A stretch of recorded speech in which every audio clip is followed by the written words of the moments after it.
ஒரு 6 மணி போல் இந்த இடம் பாதுகாப்பின் நிமித்தம் அந்த காலத்திலேயே அந்த அகழி அமைக்கப்பட்டிருந்தது. இந்த பாருங்க இவ்வளோ வாகனங்கள் வருது.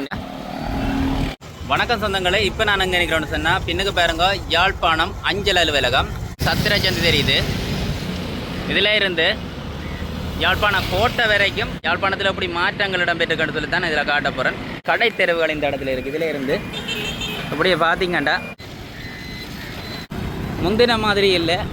இந்த இடங்களில் அதிக அளவு மக்கள் பயணங்கள் செய்கிறத பார்க்கணுமே இருக்கும். பாருங்க எவ்வளோ வாகனங்கள் எல்லாம் நிற்குதுண்டு.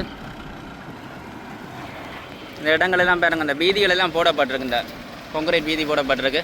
அதை விட பாருங்க இதில் கடை தெருவுகள் எல்லாம் இருக்குது நிறைய. இந்த இடங்களெல்லாம் முதல் கட்டிடங்கள் இல்லை, கடை தொகுதிகள் இல்லை. இப்போ எல்லாம் கடைகள் எல்லாம் வந்துட்டு மலிவு கடைகள் எல்லாம் இருக்குது.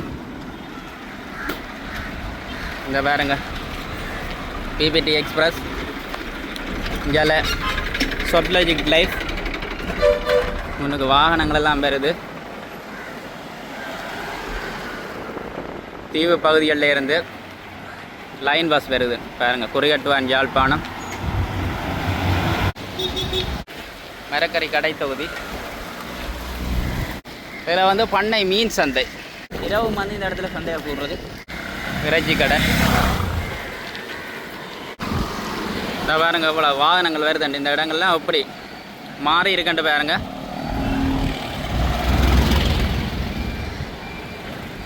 இதில் எஸ்எல்டி மொபிட்டல் இருக்குது.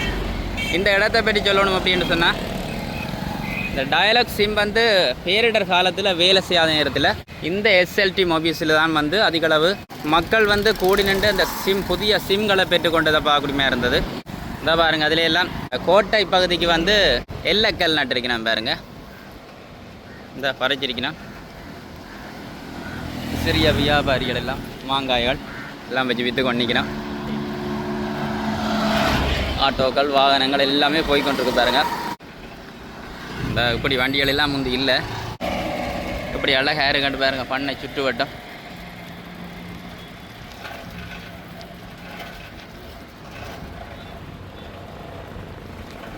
பாருங்கள் மக்கள் நடமாட்டங்களை பார்க்க முடியுது.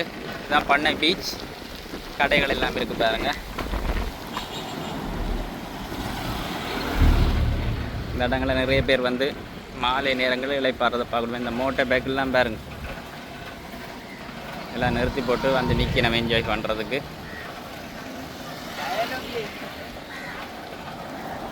இந்த பாருங்க இப்படியே இங்கால்புரத்தில் வந்து யாழ்ப்பாண கோட்டை. யாழ்ப்பாண கோட்டையை பார்த்தீங்கன்னா அப்படி இருக்கின்ற உள்ளுக்கு அகழி. இது கோட்டையினுடைய அகழி தான் இதில் பார்க்குறது நீங்கள். இல்லை மழை காலத்தில் எப்படி தண்ணி நிற்க மட்டும் பாருங்க. இந்த கோட்டையை சுற்றியாக வேற பாதுகாப்பின் நிமித்தம் அந்த காலத்திலேயே அந்த அகழி அமைக்கப்பட்டிருந்தது. இந்த பகுதியால் வந்து உள்ளே போக இயலாது, கோட்டைக்கு உள்ளே நுழைய இயலாது. முன்பகுதியால் தான் டிக்கெட் எடுத்து போகலாம். இந்த கோட்டைன்ற ஒரு புறம் பாருங்க அப்படி இருக்குண்டு. இந்த மரங்கள் எல்லாம் முதலில் இல்லை. அப்புறம் இந்த பண்ணை பீச்சை வந்து அழகுபடுத்தியிருக்கணும். இலைப்பாறை இந்த மரங்களெல்லாம் இல்லை, பெருசாக வளர்ந்துட்டு பாருங்க. இந்த பாருங்க சைக்கிளிங் செய்து கொண்டு போயினா. இப்போ வெள்ளக்காரெல்லாம் அதிகமாக இந்த இடங்களுக்கு வாருது. பழைய யாழ்ப்பாணம் மாதிரி இருக்குதா இல்லது இப்போ புதிய மாற்றங்களிடம் பெற்றுக்கிறான்றதை நீங்கள் விளங்கி கொள்ள தான் இதை காட்டுறேன். ஒரு 6 மணி போல் இந்த இடமெல்லாம் அப்படி க்ரௌட்டாக இருக்குது. இது பாருங்க, இந்த இடங்களுக்கு டூரிஸ்ட்லாம் வராங்க. நத்தார் பண்டிகைக்காக சவுக்கு மரங்கள் எல்லாம் வெட்டி கொண்டு போய் நம்ம அலங்கரிக்கிறதுக்கு. இதில் பாருங்கள் ஸ்பெஷலாக அந்த ஐஸ்கிரீம் வாகனங்கள் எல்லாம் வந்து நிற்கும் மாலையில். இதில் பாருங்கள் லியோ ஐஸ்கிரீம்னு சொல்லி பூத்திருக்கு. ரியாஸ் அப்படி நிறைய ஐஸ்கிரீம் வண்டிகள் வந்து நிற்கும். ரியோ ஐஸ்கிரீம் வாகனங்கள் எல்லாம் போகுது.